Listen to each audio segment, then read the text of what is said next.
झारखंड में आज सिद्धो कान्हू की जयंती मनाई जा रही है और इस मौके पर स्थित सिद्धो कान्हू की जन्मस्थली साहिबगंज के भुगनाडीह में राजकीय समारोह का आयोजन हो रहा है, जिसकी सभी प्रशासनिक तैयारियां पूरी कर ली गई हैं। भुगनाडीह में बीजेपी और जेएमएम के कई नेताओं का आज जमावड़ा लगेगा। जेएमएम नेता हेमंत सोरेन भी इसमें शिरकत करेंगे और इस दौरान जनसभा को भी संबोधित करने का उनका कार्यक्रम है।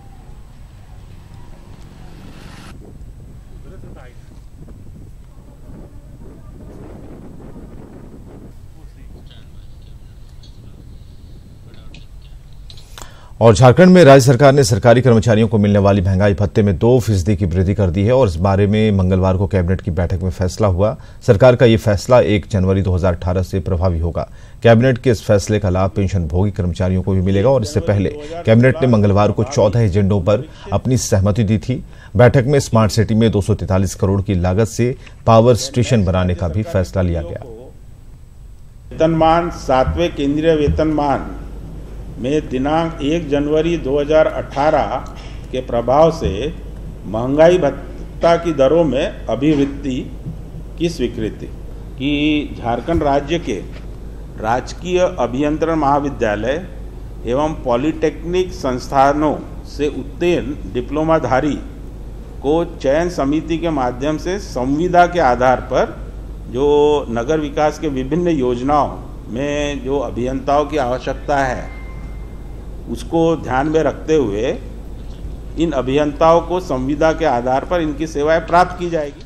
उधर पलामू में टीकाकरण के बाद हुई 4 बच्चों की मौत मामले की सही जानकारी के लिए अभी और इंतजार करना पड़ेगा। जिले के सिविल सर्जन ने जांच का हवाला देते हुए 70 दिन के बाद ही सही जानकारी देने की बात कही है। सिविल सर्जन के मुताबिक जांच टीम ने वैक्सीन के सैंपल सिरिंज के साथ बच्चों की बिसरा को भी कोलकाता भेजा है, जिसकी रिपोर्ट आने में कम से कम 2 महीने का वक्त लग सकता है और ऐसे में जाहिर है घटना के राज पर से कम 70 दिन बाद तक पर्दा उठने नहीं जा रहा।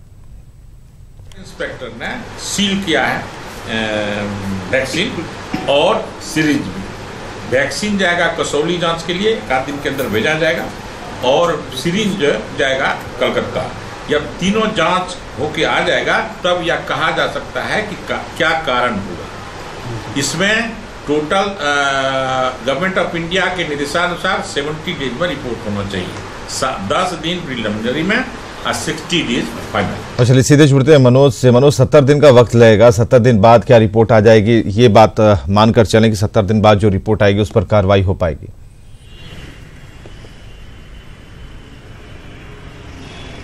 जी बिल्कुल सही कहा आपने कि इस मामले को लेकर के जिस तरीके से सरकार संजीदा हुई और मामले की जांच शुरू की है, लेकिन जांच को लेकर के जो समय लग रहा है उस पर सवाल उठने शुरू हुए हैं और इस जांच को लेकर के जो सिविल सर्जन ने कल प्रेस कॉन्फ्रेंस करके जो जानकारी दी उस पर कई सवाल उठ रहे हैं और न सिर्फ सवाल उठ रहे हैं बल्कि अब इस पर सियासत भी तेज हो गई है। अगर हम बात करेंगे तो सवाल ये उठता है कि जब कई तरह के टीकाकरण की योजना जो है सरकार के तरफ से चलाई जा रही है, इस घटना के बाद जो दूसरे जो टीकाकरण की योजना है उस पर कितना असर पड़ पाएगा, उसको लेकर के सरकार के तरफ से जागरूकता को लेकर के क्या प्रयास शुरू किए गए हैं ताकि लोगों में जो एक टीकाकरण को लेकर के जो भय हुआ इस घटना के बाद से उस भय को दूर किया जाए। क्योंकि अगर हम बात थोड़ा पीछे जाते हैं तो कुछ साल पहले तक जो पल्स पोलियो की जो टीकाकरण का अभियान चलता था उसको लेकर के भी जो है सवाल तरह तरह के उठते थे और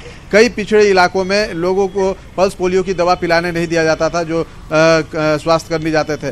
तो इस घटना के बाद एक बार फिर ये अंदेशा बढ़ गया है कि इस तरह की टीकाकरण जब अभियान चलाया जाएगा तो उसमें परेशानी हो सकती है। दूसरी बात यह है कि प्रशासन के द्वारा जो जांच के लिए जो भेजा गया है उसका 70 दिनों बाद आएगा। तो इन 70 दिनों की अगर हम बात करेंगे तो इन 70 दिनों के बीच में मामलों को लेकर के क्या कुछ होता है, वहाँ पे जो तमाम स्वास्थ्यकर्मी हैं या जो ग्रामीण क्षेत्रों में जो काम कर रहे हैं उनके प्रति लोगों का क्या नज़रिया रहता है, इन सारे चीज़ों को देखना होगा। क्योंकि ये एक गंभीर मसला है। ये जो सवाल ये जो घटना घटी है, ये घटना के बाद अगर कहा जाए तो जो ग्रामीण क्षेत्र है खास करके जहाँ पे अगर शिक्षा की कमी है, जो लोग कम पढ़े लिखे हैं, उनके बीच में भय व्याप्त होना लाजमी है। जी चलिए, बहुत बहुत शुक्रिया हमसे बातचीत के लिए, तमाम जानकारियों के लिए।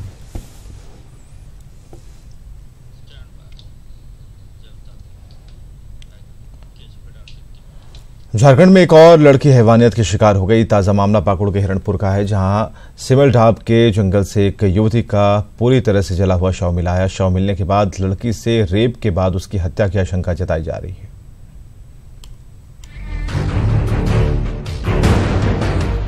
पाकुड़ में युवती का करीब करीब पूरा जला हुआ शव पुलिस ने बरामद किया है। तस्वीर देखकर साफ है कि शव को आनन फानन में जलाया गया।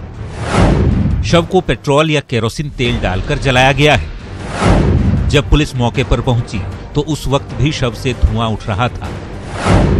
पुलिस ने किसी तरह गाड़ी में रखी बोतल के पानी से आग बुझाई। शव इतना जला है कि इसकी पहचान भी पुलिस के लिए मुश्किल हो गई। पुलिस का अनुमान है कि आदिवासी या फिर आदिम जनजाति पहाड़िया समुदाय की ये युवती है। तो देखिए क्या लग रहा है? आइडिया से तो लगा रहा है कि दुष्कर्म करके हत्या करके उसको जलाया है, आग लगाया। क्या कर रही है पुलिस अभी? पुलिस अभी जांच पर है। दरअसल सिमलढाब गांव के प्रधान को जंगल में लड़की का शव जलाने की सूचना मिली। वो तत्काल मौके पर पहुंचे और पुलिस को सूचित किया।